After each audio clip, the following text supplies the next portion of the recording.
I used to think that I could never be wrong, convinced that my logic was always impeccable.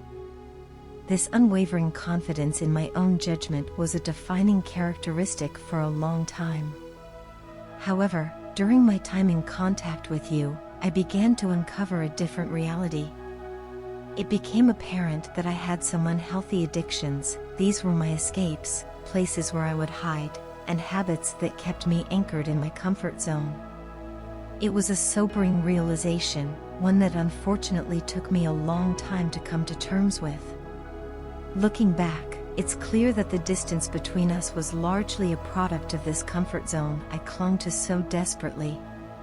My desire to be right, to validate my decision not to choose to be with you, consumed me. I gave myself all the time I needed to reinforce this belief. Yet, the more time I spent in self-reflection and seeking counsel from those I trusted with my life decisions, the clearer it became that I was not truly happy. My decisions, once seemingly in my best interest, were revealed to be less than ideal. Through this journey, I learned some valuable lessons about life that have shaped my understanding and growth. These lessons illuminated the truth about my addictions. They were significant barriers to my personal development. To live an authentic life, I realized I needed to completely release these detrimental habits. The distance that grew between us wasn't just about our disagreements. It was also about my unwillingness to step out of my comfort zone and confront the differences that made me feel like we lived in opposite worlds. To me, different meant incapable, and I wasn't willing to see that there could be unique and individualistic perspectives on the same situation. People are raised differently and have varied life experiences, a fact I was too stubborn to acknowledge. After trying to end things with you, I was engulfed in hurt and anger. I sought refuge in anything that made me feel like I didn't need you at all. I wanted to erase even the memories of you. For a time, this new life seemed perfect, no issues, no complications. But this illusion was short-lived. As things began to fall apart, I faced a harsh reality. When my expectations weren't met, it was a profound shock. I found myself sharing my struggles with those I had put my utmost trust in, only to discover their selfishness. Their actions, driven by self-interest, opened my eyes to the truth of my situation. The more I changed, the more I felt a pull back towards you. I attempted multiple times to rid my mind of you, but each attempt was in vain. Through these experiences, I learned that trying to forget you was a futile exercise. As I began to cleanse myself of my addictions and unhealthy habits, I noticed significant improvements in my mental health and emotional well-being. I was no longer the most toxic, judgmental person I once was. I began to understand that my rigid thinking had been a major obstacle.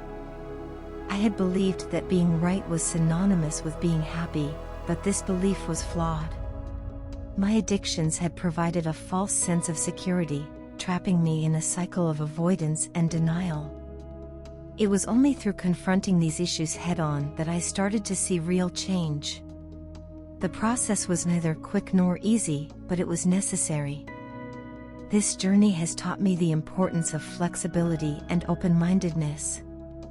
I've come to appreciate that different perspectives are not threats but opportunities for growth. People's unique experiences enrich their viewpoints, and understanding this has been a crucial part of my development. I have learned to value authenticity over the comfort of being right. This shift in mindset has allowed me to grow in ways I never imagined. Looking forward, I am committed to continuing this path of self-improvement. I no longer see the world in black and white, and I'm open to the nuances and complexities that come with different experiences and perspectives. The distance that once existed between us was a symptom of my own insecurities and addictions. By addressing these issues, I've not only become a better version of myself but also opened the door to more meaningful and genuine connections.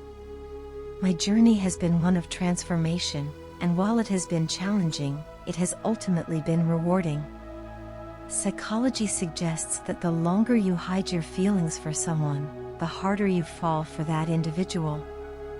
This phenomenon can be attributed to the increased emotional investment and anticipation that builds up over time. When you suppress your feelings, your mind tends to magnify the qualities and attributes of the person, leading to a heightened sense of attachment and affection. This can create a cycle where the longer you conceal your emotions, the more intensely you feel them, making it increasingly difficult to move on or to view the situation objectively. Body language is a crucial aspect of communication, especially when it comes to understanding romantic interest or disinterest. Pay attention to how a girl stands. If she crosses her arms and legs, it's a strong sign of rejection. This closed-off posture indicates that she is not open to interaction or is feeling defensive. In contrast, if she maintains an open stance with uncrossed arms and legs, it can be a sign of openness and receptivity. Understanding these subtle cues can help you navigate social interactions more effectively and interpret the unspoken signals that people often give off. When people talk to someone they love, they tend to lower their tone. This subconscious behavior is linked to the desire to create a sense of intimacy and closeness.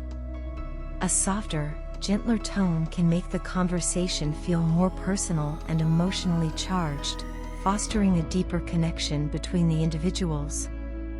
This change in vocal pitch is a subtle yet powerful indicator of affection and can be a reliable sign that someone has romantic feelings for you. Guys often admire a girl they like, even if she isn't traditionally attractive.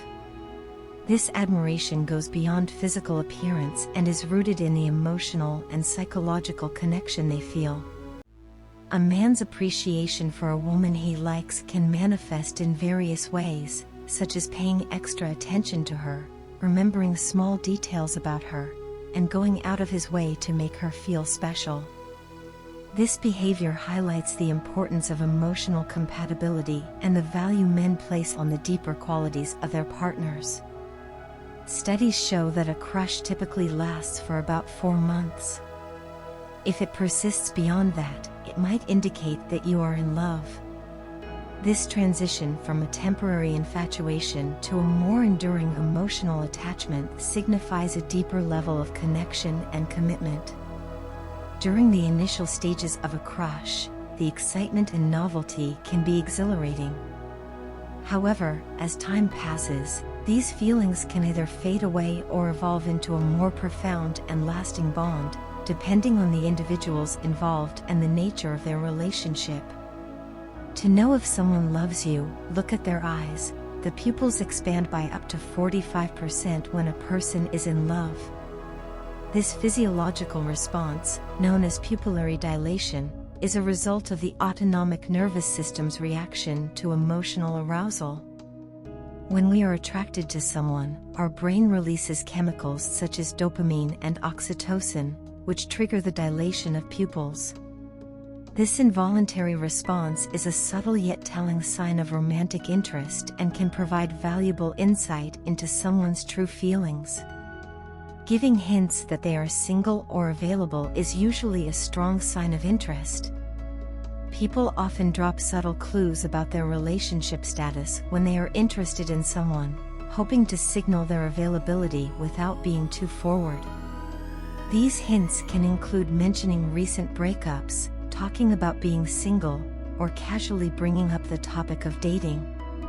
Paying attention to these signals can help you gauge someone's level of interest and determine whether they are open to pursuing a relationship.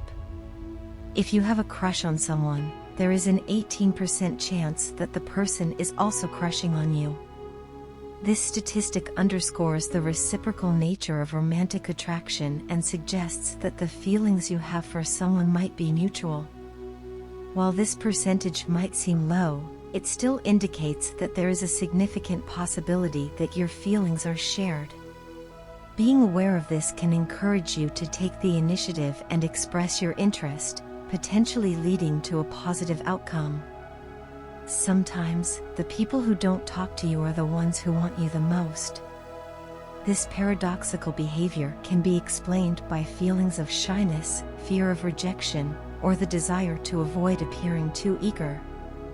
People who are deeply interested in someone might struggle with expressing their emotions and instead choose to keep their distance. Recognizing this pattern can help you understand the underlying reasons behind someone's behavior and provide you with the opportunity to break the ice and initiate a conversation.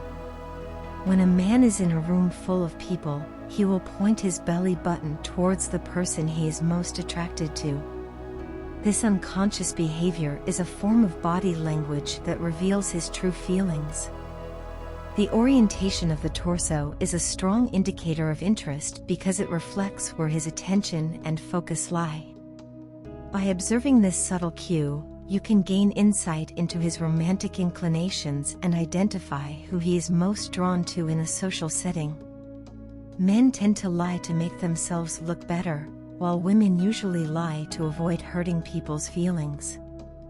These differences in lying behavior highlight the distinct social and psychological motivations behind deception. Men often exaggerate their achievements or downplay their shortcomings to appear more attractive or competent. In contrast, women are more likely to tell white lies to protect others' feelings and maintain social harmony. Understanding these tendencies can help you navigate interpersonal interactions more effectively and build more authentic relationships.